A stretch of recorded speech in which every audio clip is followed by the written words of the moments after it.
practical techniques and strategies for psychospiritual first aid. These are the tools we can use to improve our own well being and support others. Ms. Rumia, the floor is yours. Hello and assalamu alaikum, everybody. Thank you so much for the opportunity to speak today. I really appreciate the invitation. And similar to Brother Farouk and Brother Tariq, I'm also from Toronto, Canada, and I'm also a social worker and psychotherapist here. And so I really feel for all of you. It's like 11 p.m. over there. So if I were you, I'd honestly be asleep at this point. So the fact that you're even awake and you're listening to this presentation, I really appreciate it. And I feel a lot of privilege just coming in from a part of the world where it's daytime and it's morning. And so I'm awake. But thank you all for being here. And I also really appreciate just the earlier presentations and just getting to learn more about the context and just, all of your perspectives. So my presentation, and I'm just going to share my screen. Here we go. So my presentation is much more, I would say, basic in comparison to the earlier ones. And the reason for it was because I felt that the audience, there's people who aren't therapists, they're like students and people coming in from all different types of perspectives. Maybe there's some, young professionals or just community members, somebody who just wants to learn more about, psychology, a psychospiritual approach. And maybe these are things that you haven't heard before. And so the purpose of this presentation is really just to unpack what does psychospiritual mean? And I feel like the earlier presentations have already delved into that, but I think I'm going to go even more basic. And then at the end, I'll hopefully get into some practical strategies and points. And, also going beyond just an Islamic perspective, but one that might appeal to people like across, other faith backgrounds. So let's get right into it. So I want to start off by actually just telling a story. So there's this American physician who ended up visiting the Philippines, okay? And he was visiting the Philippines because he ended up marrying into a Filipino family. And so he was visiting his in-laws.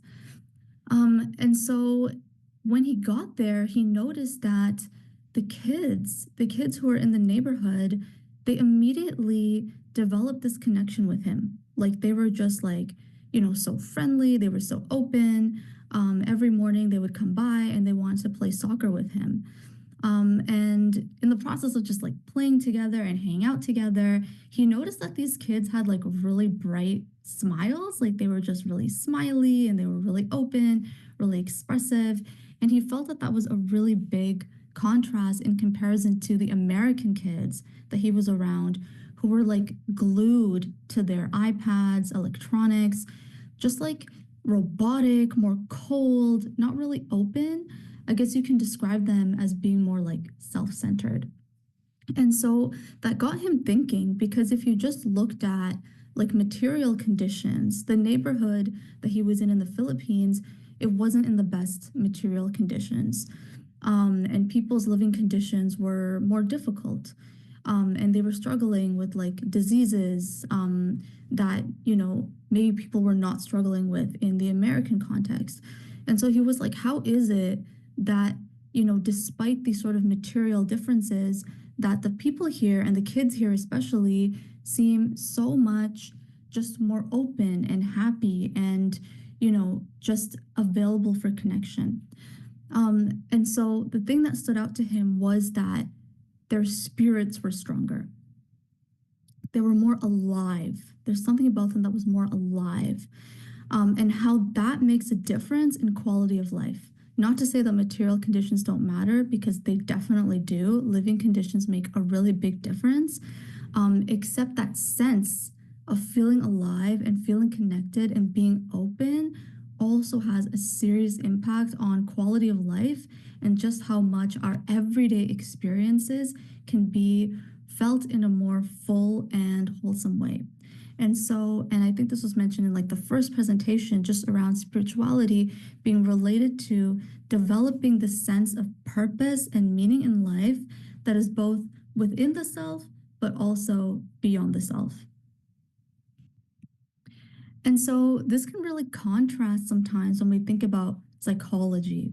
And it's really funny because if you go on if you go on Google, if you go on the internet and you search up psychology, the first thing that comes up, and this is going to, like Google images, it's going to be filled with like this floating head. Like you just see this image that's on the slide, like just this floating head. And you'll see this everywhere, like even in universities, psychology departments, they'll just have this head over there. and people will deliver, like psychologists will deliver presentations and things, and you see the head, like you just see this floating head. And it really highlights the emphasis on the mind, right? And the mind being disconnected from everything else, because where's the rest of the body? Where's the rest of the body? And so therefore, there can be this increasing emphasis on just the mind and just the head. And that is reinforced by this imagery that we constantly see. And so in contrast, when we think about like spirituality, that involves much more than just the mind. It involves the spirit. And you might be thinking like, okay, well, how am I supposed to know? Like, how am I supposed to even feel that sense of like spirituality? Like, what does that even mean? What does that look like? What do I have to do? That's when I want to remind you that we all have a spirit. We all have a spirit. You're alive. That sense of just being here, being present, feeling connected, that is spirituality. Some of us might feel an increased sense. Some of us might feel a decreased sense, except trust me when I say that you definitely have a spirit. And so then if that's the case and it plays a role in our overall feelings, focusing just over here on the mind isn't going to be as helpful or impactful. And so in contrast, when you search up spirituality, you end up getting images like this one. And so I don't know if people are awake. I don't know if you can speak in the chat, but do you see any difference between the two images? So this last image with the floating heads and this image, and you can just answer with like one word. Again, I don't know if people are awake, but do you see any difference? You can type on the chat box.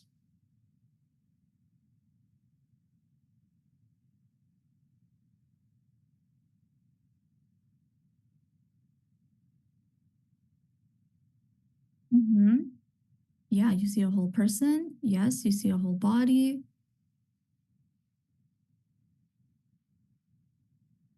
Okay, yeah, meditation. You see there's a certain pose, mindfulness, being mindful, calmness. Yeah, you're noticing, like, I guess even like the facial expression, like there's some sense of like serenity, some calmness, more relaxed. Yeah. Yeah, thank you so much. I'm like surprised people are up. Thank you. Yoga. Yeah, that's what it looks like.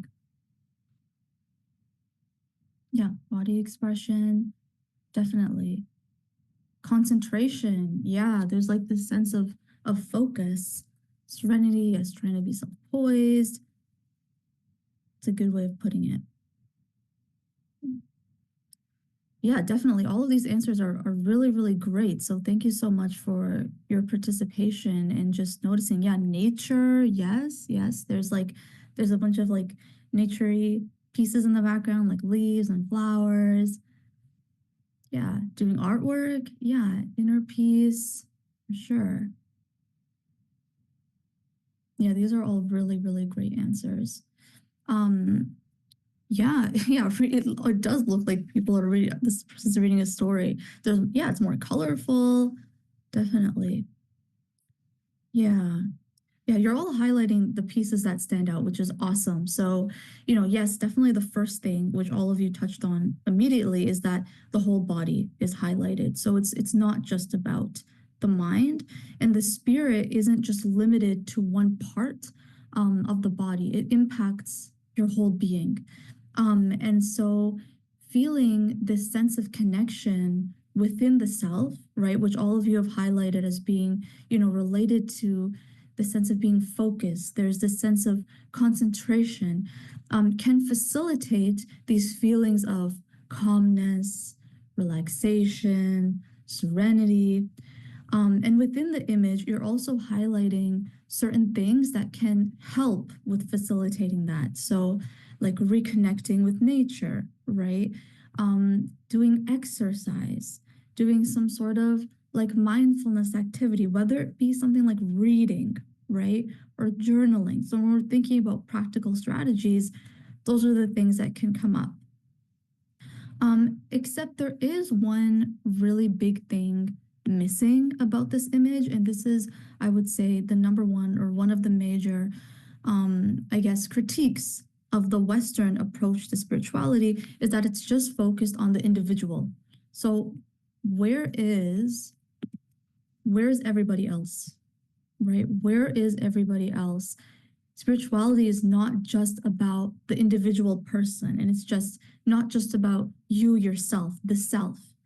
Yes, it's about connecting within the self, but also beyond the self, about a larger purpose, things that matter beyond just you. And so that takes you from, first we started with the mind, right? And we expanded from the mind to the whole body and the spirit. But now we're going beyond the ego.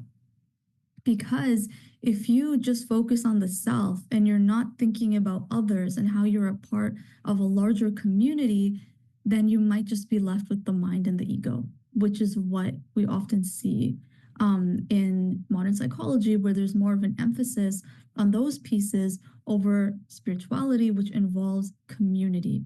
And I think this is really essential, especially in the context that we're speaking about, where you have large political movements, and that is a collective engagement, right? It's people are engaging in things that are beyond themselves. It's not just the individual. And so then the impacts of that, the impacts of the trauma, the violence, is also not just experienced at the individual, it's something that the whole community is going through. And so then to treat it with just like individual level care is not enough. We need community connection, community support. And so then when we're thinking about more like practical strategies, engaging in things like advocacy, like volunteer work, like taking care of your neighbors, like spending time with your family, with your friends, that also is going to help with your spirituality and with your spiritual health, because you're a part of something larger than yourself.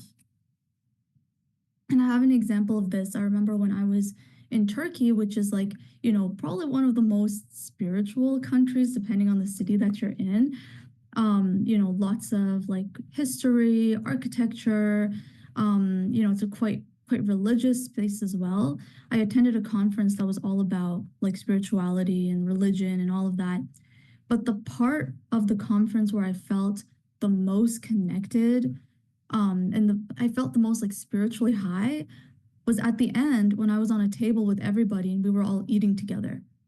That is when I felt that sense of calmness, that sense of relaxation, that sense of connection, and that's what stuck with me the most. And so finally, just want to quickly highlight, I remember I was sent like these responses. I think some of you filled out a form, and there was these questions around like, you are people who might be supporting others, right? Maybe as friends, as family members, as classmates, but you have questions about what to do when that can get too much. Like, how do I support someone when that person is not listening? When it gets tiring, it can feel really exhausting to be there for others, right? And so I just wanted to very quickly address some of that from a psychospiritual lens. So the first thing is that it can be very tempting to just jump right into problem solving, except a lot of the times when people are talking to you, they just want to be heard. And so that's when you can remember like the psychospiritual approach and think about that sense of connection. So just feeling seen, just being there for somebody else and just listening can make a really big difference, because it's almost like you're connecting with their spirit rather than just the mind, rather than just keeping it up here. And so it's always good to start there. And then also thinking about like other forms of support. We don't necessarily just need to, again, focus on the mind and just talk and things. Taking someone out for a meal, right? Going out and having a meal together, going out for like a walk, right? In nature, like doing some artwork, right? Doing some artwork together, something like that. That can be really, really helpful with just making people feel better, and also getting yourself involved as well and improving your own sense of spiritual health.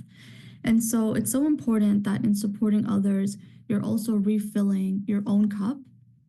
And so that means having a space where you can express yourself. So if you're somebody who, is always helping others, you're always there for others, you're always listening, you're going to reach your capacity. And so it's so important to do things that will continuously increase your capacity, or else you're at risk of becoming very irritated, and developing the same sort of mental health concerns that you might be supporting other people with. And so making sure you're reaching out for help is very, very important, and making sure you're not too harsh on yourself, right? Because that's something that I see often, is that we can be so kind to others, we can be so nice to others, but then when it comes to ourselves, we're like so critical, right? And so harsh and maybe judgmental towards ourselves. And so developing that sense of self-compassion is really important. And then finally, just maintaining that sense of community engagement and togetherness and collective purpose beyond the individual. Now, all of this is so much easier said than done, and each one of these points could be like its own probably like course. It takes a long time to understand these things. And so really emphasizing that this is a journey. Healing is a journey. It takes time. It takes patience. If it's taken you like 15, 20, 30 years to get to the point where you are now, and to develop a certain mindset, that's not something that's going to shift after like an hour and a half workshop, right? So it takes time. It takes commitment. I can end there, and then I think we can get into questions. But thank you again for the opportunity, and I really appreciated learning from all of you. Thank you. That was incredibly valuable, Ms. Rumia. It's one thing to understand mental health challenges, but having practical solutions makes a real difference is how we handle them.